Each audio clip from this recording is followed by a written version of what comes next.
नमस्कार मित्रों, भारत के प्राचीन काल का नक्शा देखा जाए तो वह दहाड़ते हुए शेर की तरह नजर आता है, जिसे हम अखंड भारत का नक्शा कहते हैं। अखंड इसलिए क्योंकि समय के साथ भारत का कई बार विभाजन हुआ और भारत कई खंड में विभाजित हो गया था। पहले के समय में यह भारत 16 जनपदों में बटा हुआ था। आज अधिकतर लोग ये बात जानते हैं कि बांग्लादेश और पाकिस्तान भारत से ही अलग हुए हैं, लेकिन इनको मिलाकर कुल 20 से भी अधिक देश भारत से अब तक अलग हो चुके हैं। 2500 साल पहले भारत अखंड हुआ करता था, लेकिन अरब, तुर्क, शक, कुशल, डच, पुर्तगाली, फ्रांसीसी और अंग्रेजों ने मिलकर भारत के कई टुकड़े कर दिए थे। तो आइए मित्रों, जानते हैं कि अखंड भारत कैसे इतने टुकड़ों में बटा। इसके लिए आप लोग पूरा वीडियो देखिएगा। अफगानिस्तान। सबसे पहले बात करते हैं अफगानिस्तान की। कम्बोज और गांधार जनपद ही बाद में अफगानिस्तान के रूप में तब्दील हुए थे। एक समय पर यहाँ पर हिंदू और फारसी राजाओं का शासन हुआ करता था, लेकिन धीरे धीरे सिकंदर ने यहाँ पर कब्जा कर लिया। सिकंदर के बाद यूनानी और फ्रांसीसी राजाओं ने यहाँ पर राज किया। 7वीं शताब्दी में अरब के मुसलमानों और तुर्कों ने अफगानिस्तान पर हमला कर दिया। 870 ईस्वी में अरब देश के सेनापति याकूब एलिस ने अफगानिस्तान को अपने कब्जे में ले लिया था। लंबे समय तक ब्रिटिशर्स ने भी यहाँ पर हुकूमत की। सन 1750 तक अफगान के कुछ हिस्से भारत के अंतर्गत आते थे, लेकिन धीरे धीरे अफगानिस्तान भारत से अलग होता गया और 26 मई 1876 को इसे एक बफर स्टेट घोषित कर दिया गया और 19 अगस्त 1919 को इसे ब्रिटेन से भी आज़ादी मिल गई थी। आज के समय में अफगानिस्तान में तालिबान का शासन है और यहाँ के लोग भी बदतर जिंदगी जीने को मजबूर हैं। नेपाल।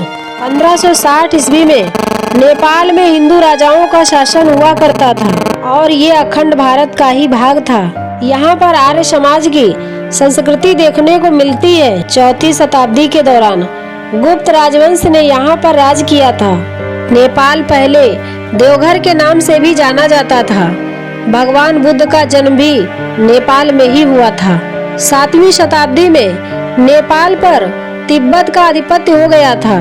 11वीं शताब्दी के दौरान यहाँ पर ठाकुर और मल राजाओं ने यहाँ पर शासन किया, लेकिन बाद में यहाँ पर गोरखाओं का बोलबाला रहा और किसी भी विदेशी आक्रमणकारी की हिम्मत नहीं हुई कि वे नेपाल को अपना गुलाम बना सके।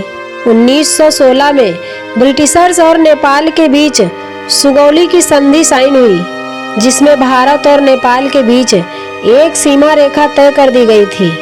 2008 तक नेपाल विश्व का एकमात्र हिंदू राष्ट्र हुआ करता था, लेकिन अब नेपाल भी एक धर्मनिरपेक्ष की श्रेणी में आता है।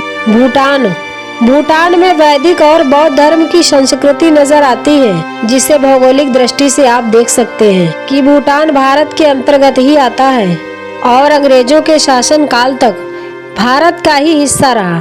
सन 1906 में ब्रिटिशियन ने भूटान और सिक्किम को अपने कब्जे में ले लिया था, लेकिन कुछ समय बाद ब्रिटिशर्स और भूटान के बीच समझौता हुआ कि ब्रिटेन भूटान के आंतरिक मामलों में हस्तक्षेप नहीं करेगा। सन 1949 को भूटान ने खुद एक स्वतंत्र राज्य घोषित कर लिया, लेकिन आज भी भूटान की सुरक्षा की जिम्मेदारी भारत ने ही ले रखी है। बलूचिस्तान भारत के 16 जनपदों में से गांधार का हिस्सा हुआ करता था। 321 ईसा पूर्व में ये जगह चंद्रगुप्त मौर्य के साम्राज्य के अधीन आती थी।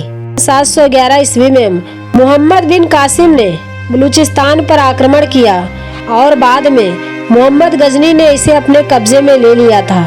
कुछ समय बाद ब्रिटिश के एजेंट रॉबर्ट शर्मैन ने अंग्रेजों का उपनिवेश बना दिया, लेकिन सन 1939 में मुस्लिम लीग की स्थापना के बाद बलूचिस्तान में आज़ादी की लड़ाई शुरू हो गई और बलूचिस्तान कुल 4 विरासतों में बट गया था।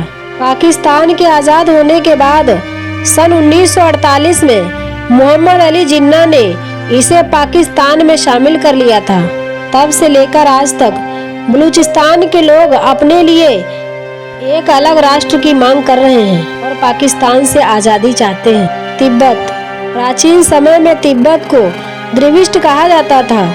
यहाँ पर ऋषिका और तुषार नाम के दो राज्य हुआ करते थे। 1207 में शाक्य वंश के लोगों ने तिब्बत पर राज किया। एक समय तक यहाँ पर हिंदू संस्कृति और धर्म की झलक नजर आती थी, लेकिन धीरे धीरे यह बौद्ध धर्म का गढ़ बन गया था। 1907 में ब्रिटिश इंडिया और चीन के बीच एक समझौता हुआ, जिसमें तिब्बत के दो हिस्से कर दिए गए थे। एक हिस्सा चीन को सौंप दिया गया और एक हिस्सा लामा को दे दिया गया। लेकिन वर्तमान समय में पूरे तिब्बत पर चीन ने ही कब्जा किया हुआ है। ईरान, आपको जानकर ये हैरानी होगी कि एक समय पर ईरान को आर्यन के नाम से भी जाना जाता था और यहाँ पर आर्य बसे हुए थे। लेकिन 7वीं शताब्दी के बाद अरबों ने हर जगह इस्लाम का प्रचार प्रसार करना शुरू किया और ईरान के आर्यों को जबरन इस्लाम धर्म कबूल करने पर मजबूर कर दिया। आज ईरान पूरी तरह से एक इस्लामिक राष्ट्र बन गया है। इंडोनेशिया आज के समय में सबसे अधिक मुस्लिम आबादी वाला देश है। लेकिन यहाँ के लोगों का कहना है कि हमारा धर्म तो इस्लाम है, लेकिन हमारी संस्कृति हिंदू है। आज इंडोनेशिया में 88% लोग इस्लाम धर्म को मानते हैं, लेकिन 14वीं शताब्दी तक इंडोनेशिया में केवल बौद्ध धर्म और हिंदू धर्म ही अस्तित्व में थे। 15वीं शताब्दी में इस्लामिक के आगमन के पश्चात यहाँ पर इस्लाम धर्म का प्रचार प्रसार शुरू हुआ था। कहा जाता है कि कुछ लोग हिंदू राजाओं से परेशान हो गए थे और इसीलिए उन्होंने पैसों और रोजगार के लालच में आकर इस्लाम धर्म कबूल कर लिया था। लेकिन इंडोनेशिया में आज भी हिंदू मंदिर बने हुए हैं। मुसलमानों ने कभी भी इंडोनेशिया के मंदिरों को नुकसान नहीं पहुंचाया और आज भी यहाँ रामायण का आयोजन किया जाता है। मलेशिया पहले मलय प्रायद्वीप के तौर पर जाना जाता था। इसके आसपास के इलाके कंबोडिया, वियतनाम, थाईलैंड, सिंगापुर और फिलीपींस भी अखंड भारत का भाग हुआ करते थे। यहाँ पर हिंदू आबादी बहुसंख्यक हुआ करती थी, लेकिन विदेशी आक्रमणकारियों से मलेशिया भी अछूता नहीं रहा और धीरे धीरे बौद्ध धर्म और इस्लाम धर्म को लोगों ने अपनाना शुरू कर दिया और इस तरह से अखंड भारत से ये सभी देश अलग होते चले गए। कंबोडिया नामक ब्राह्मण ने यहाँ पर हिंदू राज्य की स्थापना की थी। पूरे विश्व में सबसे बड़ा हिंदू मंदिर कंबोडिया में ही मौजूद है, जिसे अंकोर वाट के नाम से जाना जाता है। ये विश्व का सबसे बड़ा मंदिर है। समय के साथ कंबोडिया में बौद्ध धर्म के अनुयायियों का आगमन हुआ। आज के समय में 95% लोग यहाँ बौद्ध धर्म को मानते हैं। म्यांमार को बर्मा के नाम से भी जाना जाता है और प्राचीन काल से इसे ब्रह्म देश कहा जाता था। 1044 ईस्वी में म्यांमार का इतिहास शुरू होता है और उस समय यह भारत का ही हिस्सा हुआ करता था। 1287 ईस्वी में काबुल खान ने और सन 1754 में अलान कपाया ने म्यांमार पर राज किया था। अंग्रेजों ने भी म्यांमार पर लंबे समय तक शासन किया था, लेकिन 4 जनवरी सन 1947 को भारत से अलग होकर म्यांमार ने खुद एक स्वतंत्र राज्य घोषित कर लिया। फिलीपींस में अधिकतर लोग ईसाई धर्म को मानते हैं, लेकिन यहाँ पर हिंदू और मुसलमान धर्म के लोग बड़ी संख्या में भी रहते हैं।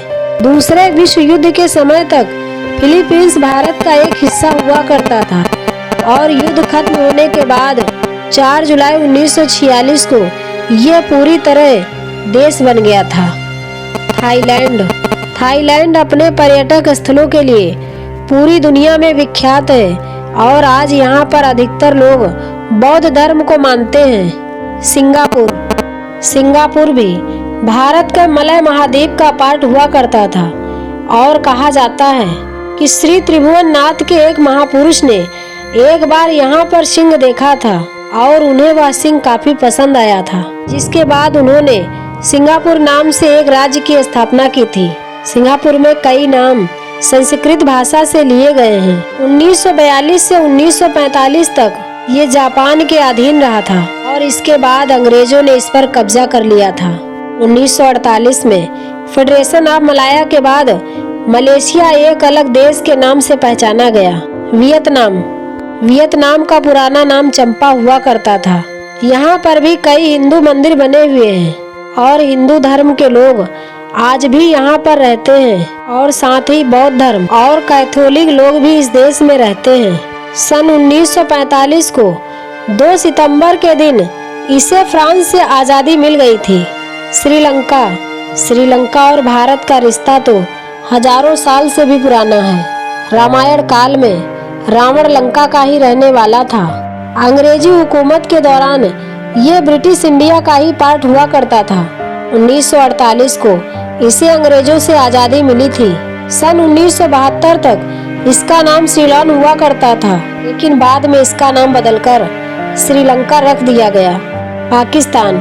भारत पाकिस्तान का विभाजन कब और कैसे हुआ, इस बारे में तो आप सभी जानते ही हैं। 15 अगस्त 1947 को भारत और पाकिस्तान अलग अलग देश के रूप में पहचाने गए थे। भारत और पाकिस्तान का विभाजन धर्म के नाम पर किया गया था। 1947 के बाद सन 1965, सन 1971 और 1999 में भारत और पाक के बीच 3 युद्ध हुए थे और तीनों युद्धों में पाकिस्तान को करारी शिकस्त झेलनी पड़ी थी। बांग्लादेश। आज़ादी के बाद बांग्लादेश को ईस्ट पाकिस्तान के रूप में मान्यता दी गई थी, लेकिन सन 1971 में भारत ने बांग्लादेश को पाकिस्तान से आज़ाद कराया था और इस तरह से एक नए राष्ट्र का गठन हुआ था और इसी तरह से हमारा अखंड भारत अलग अलग हिस्से में विभाजित हुआ। मित्रों, ये जानकारी आप लोगों को कैसी लगी कमेंट कीजिएगा और हमारे चैनल को लाइक और सब्सक्राइब कीजिएगा।